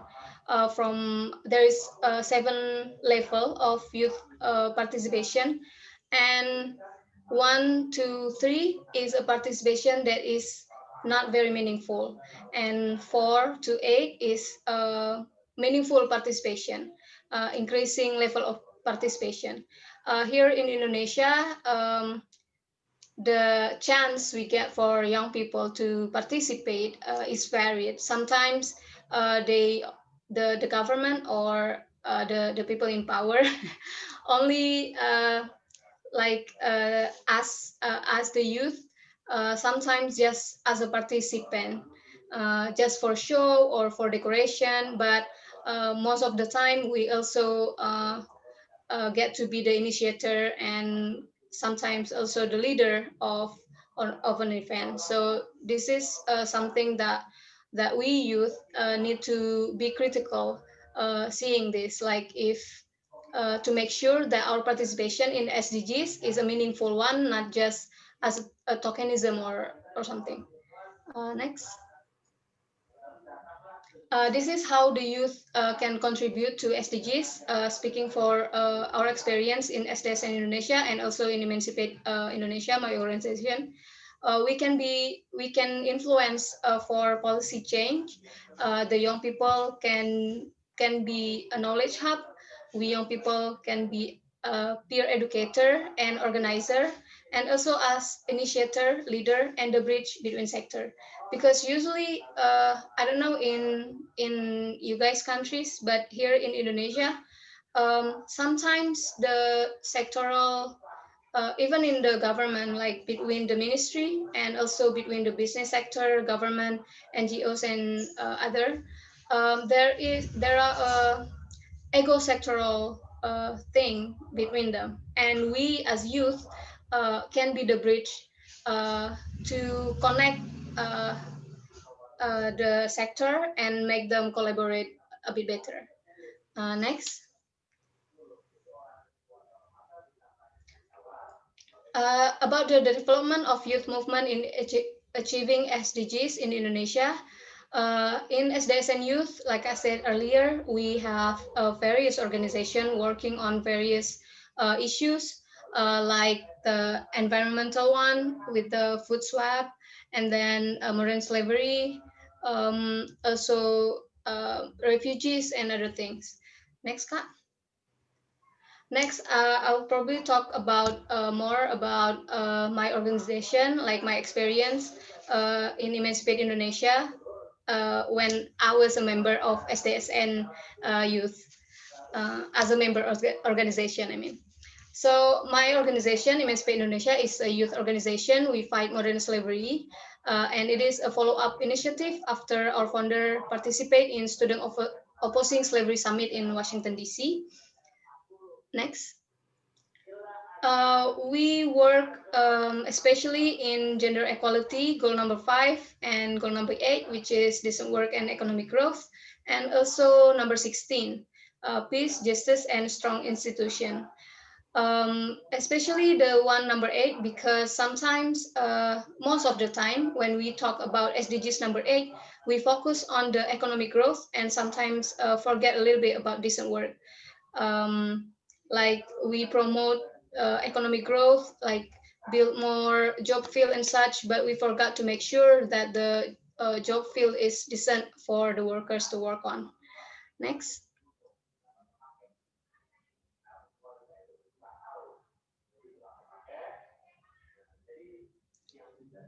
Our main program is capacity building for youth, advocacy, research, and also online and offline campaign.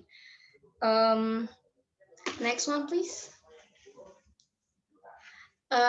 Last year, we conducted a research on young worker work work-life balance.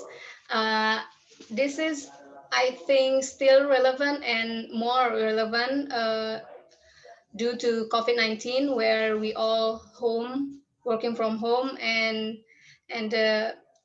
we work more flexible, sometimes till night, like we forgot the time.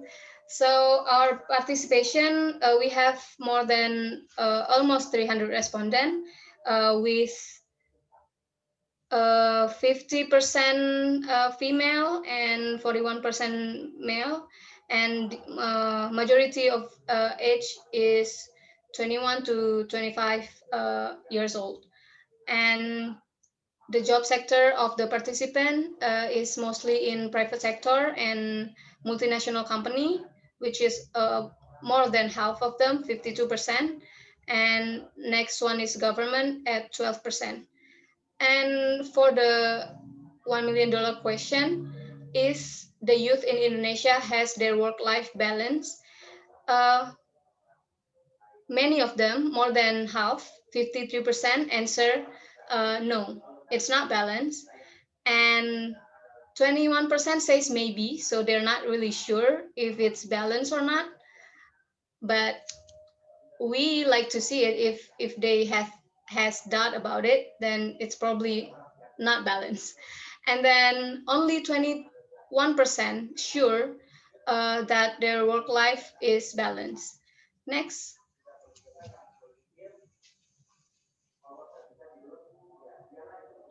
This is the work burden that the youth in Indonesia experience. Most of them answer insufficient salary, and then also lack of social security, like health insurance, food and transport. Also difficulty to express opinion or join union or speak up. And also uncomfortable and stressful working environment. Next, Kak, please. We also asked them about their satisfaction level with the government policy, the labor policy specifically, and more than half answer no, they're not very satisfied, and 38% says maybe, only 8% say yes, they are satisfied with the labor policy here in Indonesia. Next. From our previous research, we can conclude that we young people can be a knowledge hub for the government because we know what we experience, we know what the youth are experiencing, so we can give the government a suggestion so that they make a policy that is relevant for young people. So next slide is the challenges that we need to tackle in achieving the SDGs. First one is limited funding, limited resources, and also lack of information and opportunities. But with the information and opportunities, I think we have, the situation is getting better, but just sometimes the opportunities that we get is not meaningful enough to make changes. Next, So SDSN Youth in Indonesia make a survey in 2019 about what program that youth organization member prioritizing for their capacity development. And this three thing in front of you is the answer that most of the organization need. First one is deepening the understanding of SDGs practices, and then strengthening of partnership programs, and also increase in organization management capacity. The third one is because most of the youth organization in Indonesia, in SDSN Youth, the member are volunteer based. So sometimes it's hard for them, for the organization member to make their member participate in their organization. So yeah, this is something that member organization want SDSN Youth to provide, which is something that we will be working on in the next year. Next. This last slide is from UNDP Nepal actually, but I just wanted to conclude that the youth and SDGs play a huge role in SDGs and achieving the SDGs. Like the previous speakers already say, we have power, we are the majority, and I want to ask every youth here if there are any from Indonesia to participate, to unionize, and to make sure that we get a place in achieving the SDGs, like go vote and pick your goals, because we have 18 goals with various indicator so that we can measure it better. And with SDGs, the collaboration is more, the collaboration door is now open wider than before, and with SDS and youth, we can work together, and I'm very excited and very honored to work with you guys next year. I think that's all my presentation. Yeah, thank you very much. And yes, thank you. Good evening. I'm Thank you giving so it back to the moderator. Thanks.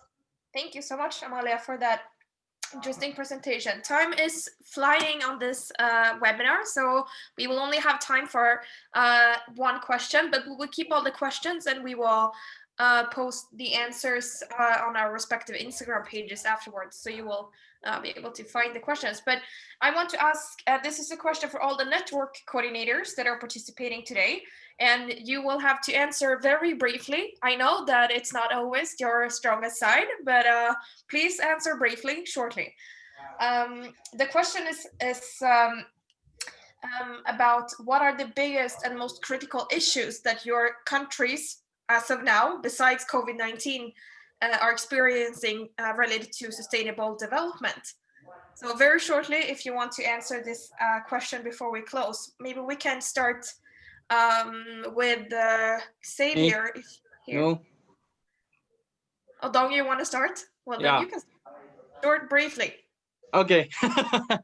So I would like to combine this question with Mr.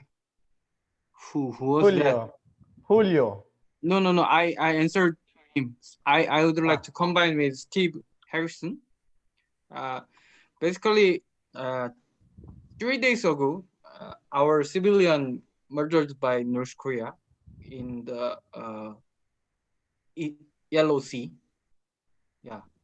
Anyway, this kind of situation is always happen. So anyway, basically, South Korea and North Korea cannot contact, and we cannot make a discussion each other, because when we chat, we're gonna go to jail. Yeah. That is our situation.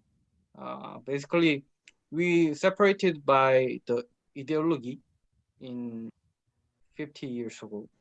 So we love to help North Korean people, but in legal way, it is not possible. So that is my answer. And the peace and security is one of our huge issue in Korea. Yeah, besides COVID-19. And thank you. Just to clarify, there was a question to Dong in the chat about if SDSN Korea could collaborate in North Korea. So that is what he was answering to as well. Okay, Xavier, do you want to go next? Sure. For me, and I think for all of us in SDSN Philippines, the biggest issue now that we are facing is openness and inclusivity. Basically, our government and the institutions that we have, I think we need to promote more inclusivity and openness in those institutions. You will see it in our COVID-19 response. You will see it in all our programs and projects that there is little or no participation of civilians, of civil society in doing projects, in conceptualizing projects, in making sure that projects work. And I think, to be honest, that's what we need to do. SDSN Youth Philippines have been championing inclusivity and openness. That is why it has been doing a good job in making sure we achieve the sustainable development goals. Openness and inclusivity. Thank you. Monmi, do you want to answer as well? Yes, sorry. So yeah, I mean, you know, in India, be it India, Bangladesh, you know, Nepal, or you know, other South Asian countries, we have been dealing with, you know, poverty and, you know, education. So these are the two factors, two main, you know, issues that we still face, and we are still trying to, you know, deal with it. So yeah, so for us, I mean, these are the main issues to be handled. Governments are still doing it. They are trying a lot. We have been trying through our means and resources. But yeah, I mean, if we all come up, if we youth, you know, we all come up, then it would actually, you know, the challenge would come into, you know, providing solutions. So, yeah, thank you. Thank you. Amalia, do you want to answer as well? Yes, I think from me, the biggest issue that Indonesia face right now is the lack of coordination, not only between the minister in the government, but also between the government and the business sector, with the NGOs and the youth. Like Miss Monmi just said, I think with coordination, with working together, we can tackle issues easier, faster, and that is something that we youth need to push on. And I hope to see more participation from youth in the SDGs. Yeah, I think that's all. Thank you. Thank you. And lastly, Toby. Well, for Hong Kong, the pressing issue is, I would say, is goal 3, which is about health. It's aging population, because nowadays not many people are giving birth to children. So most of those elderly, they are living alone because their children are either living apart or living abroad. So for youth, we have to do something, because we would soon be getting lots of elderly. And one of our government officials once said, people will reach middle age when they reach 60 years old. So for those who are still in 40s or 50 years old, they're still youths, I would say. So we can do lots of things. For example, like we can think about redesigning our city. We can like give advice to those future city planning on how it could be like an age-friendly city, so to in response to the aging population. So thank you. Thank you so much for those answers. I'm sure that there are other questions that will pop up, but we hope that our network coordinators are willing to answer them in another format as well. Before we close, I just want to say thank you to all speakers and participants for taking the time from your busy schedules to be here today. Really appreciate it. And we are spanning over many, many time zones. So we know it's a bit of a different situation for everybody. But there was one last thing we should do before we close, right, Rayang? Yes. So before we close and we took the virtual photo shoot, I want to congratulate Lewa Madera from Kenya for the launch of SDSN chapter in Kenya yesterday. So we hope to see you in the Yeah. next opportunities we can collaborate, Asian African collaborations. I have something as well. Yeah, it's our 5th year anniversary in SDSN Youth Philippines. So I'm so happy. Shout out to all the staff, all the team members, all the former volunteers, everyone who have supported the 5 years of SDSN Youth in the Philippines. Maraming salamat sa inyong lahat. Yay. Okay, so I will lead the. Sorry, I have to unpin Xavier first. Where is the? Okay, so I will. So I want to invite everyone to turn on your camera so we can see you, and so we will have the virtual photo shoot. Thank you for everyone for coming to this webinar. I hope to see you again in the next webinar hosted by other network. Xavier, maybe do you want to host another webinars? Sure. Or Toby, or Dong, or Karine. I'm sure you will have things to say, all of you, as per usual. Okay. Yeah, how are you? It's nice to see everybody here. If you don't know how to turn on your camera, you should find the camera option in the bottom menu in your screen and just click Start Video. Okay, are you ready for the photo? I think Ryan is taking it. Yeah, I think not everyone is turning on their camera, but it's okay. So I will count down. So put your best post. Okay. 1, 2, 3.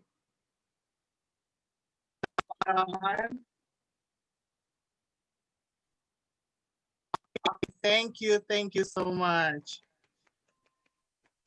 Thank you so much. I want to thank to all the participants who spared your time to join us the discussions, and thank you again for all the speakers. Thank you, Sam. Thank you, Sophia, for also joining the discussions, and see you.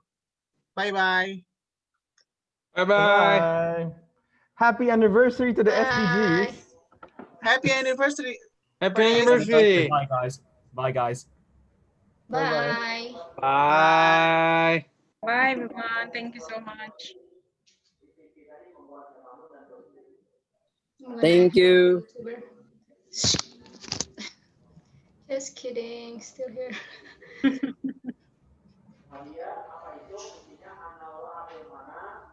Are we gonna stay? Like the 5 of Do us? you want to stay? Maybe we Sure. can. Get us out of live first, though. Really, your first light? Get live out. We're still on live, I think. Yeah. Yeah, we're still live.